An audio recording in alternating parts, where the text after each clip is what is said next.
respect of the people's mandate, and rule of law. So let's start with respect to the people's mandate.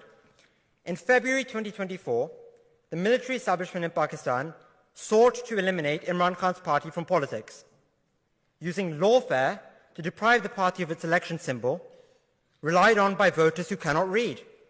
Despite this, the party was on track to secure a two-thirds majority, according to exit polls, following which blatant poll rigging, as evidenced by images of tampered vote count forms, transformed the incumbent government's 17 seats into 75, allowing them to form a government. The consequence of such sham elections has been a surge in political instability, with the incumbent government being viewed as illegitimate. Now, I suspect the proposition will try to argue that Imran Khan's party epitomizes exactly what is wrong with liberal democracy, that it encourages instability and protest in the global south. But I want you to remember this example, that the root of this instability is not liberal democracy, but it is a concerted effort to impede the mandate of 250 million people by a powerful elite. And Pakistan isn't unique in such an experience. You mentioned Egypt.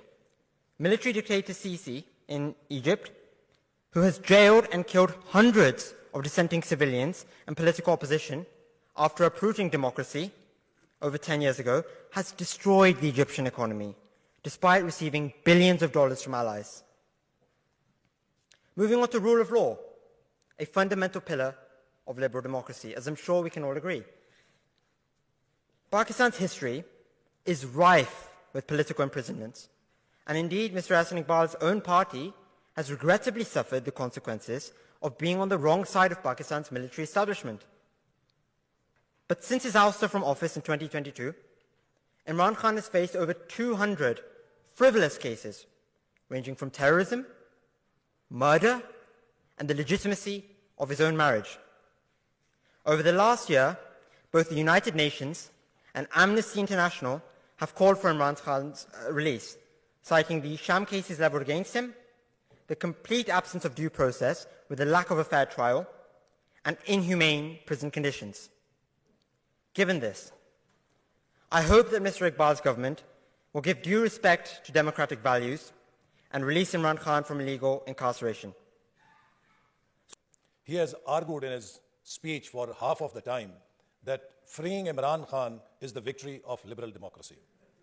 Well, I was wondering when he was speaking whether he's speaking for liberal democracy or Taliban democracy, because Mr. Imran Khan, commonly known as Mr. Taliban Khan, is a great fan of Taliban democracy.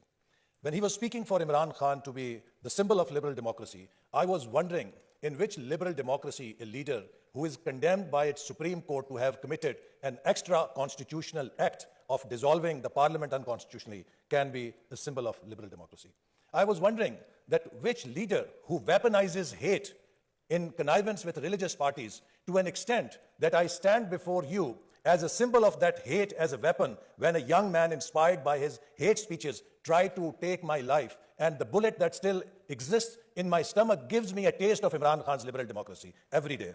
I was wondering which liberal democracy would allow a leader who siphons off 190 million pounds, which are returned to a poor country like Pakistan by United Kingdom, money laundered money caught by National Crime Agency, returned to government of Pakistan, and he siphons off that money and returns that money to his friend whose funds were confiscated in London as black money. He returns that money to him in Pakistan as white money to deposit and settle his fine in Supreme Court. If that is the liberal democracy, I think he makes my case that the proponents of liberal democracy sometimes want to impose corrupt leaders or the martial laws for their own agendas in the name of liberal democracy. This is not liberal democracy.